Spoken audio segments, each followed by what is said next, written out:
My name is George Abungu. I'm an archaeologist and a heritage professional.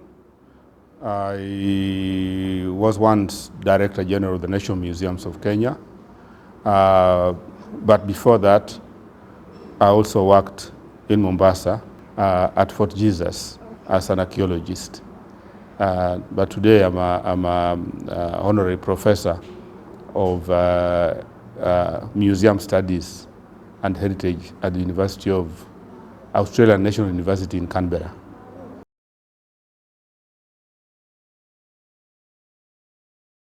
The issue of restitution is important to everybody, particularly to the global south, where Kenya belongs. The main reason, there are many reasons. First is that a lot of our heritage was taken under duress or stolen and taken.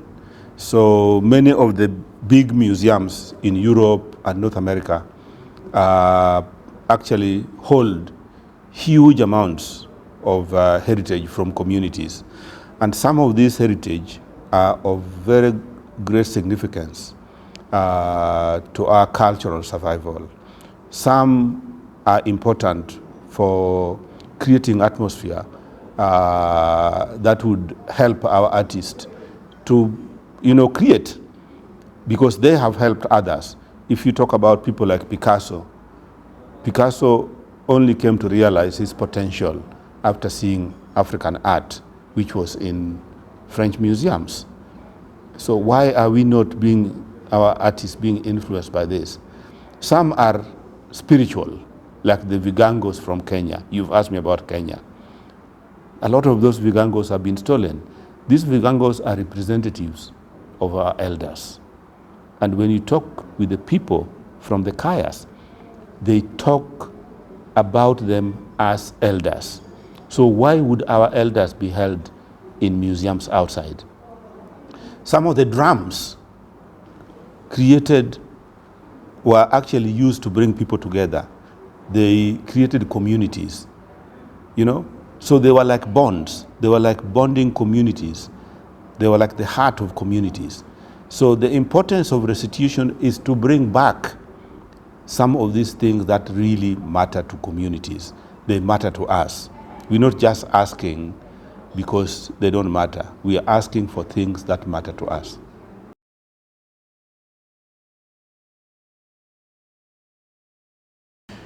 It's not only a question of restitution. It's not a question of just return.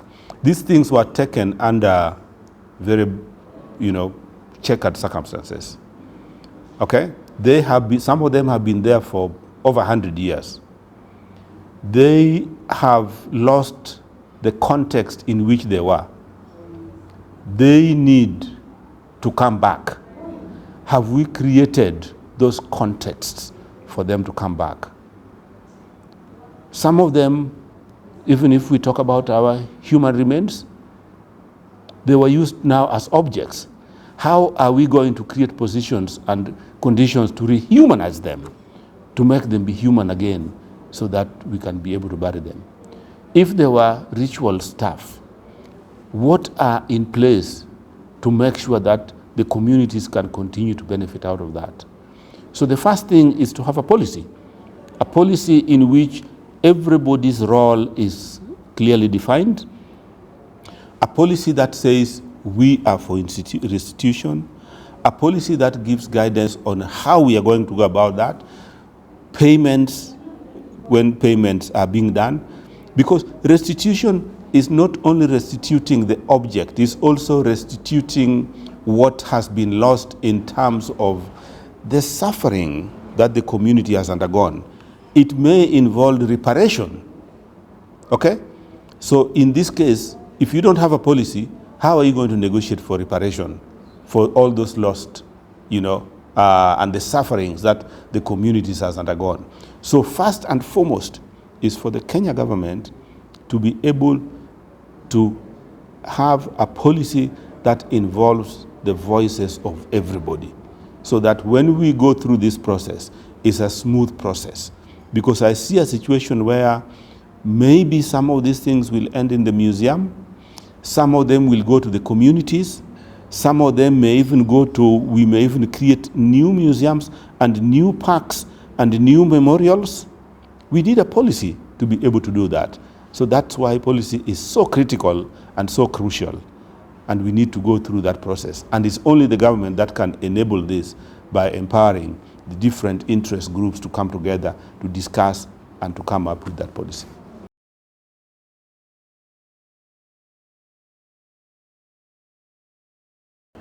The AU has developed a position on restitution. This is a milestone. In West Africa, ECOWAS has already moved on and have a declaration on that. So they have a position on that. The East African community needs to do that. The Southern development community needs to do that. All parts of Africa needs to do that, so that they leverage, because there is already a blueprint that has been developed. The AU has developed the model law, so each country can adapt that and do their policy based on that. They have also have the position paper that defines who are involved, what is involved, what is required. So it's a matter of just taking this and adapting it to your own situation. So I can see that the East African community can easily do that. Kenya as a country can easily do that. And Africa can easily adapt to that. And then that also gives us something to leverage in terms of working together rather than working as individual countries. And when we work together, either as East Africa or Africa, we have a bigger voice and a bigger say, and we'll be listened to more.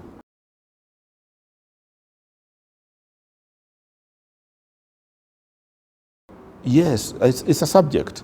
Unfortunately, restitution comes out of a history of dispossession, of suffering, of theft, of colonial plunder. But at the same time, it provides case studies. So I can see students of restitution coming up. I can see universities setting up centers for excellence in terms of restitution. And it will actually go back. I've just been informed that one of the Australian universities, University of Griffith, is setting up a center on human origins, but in relation to restitution.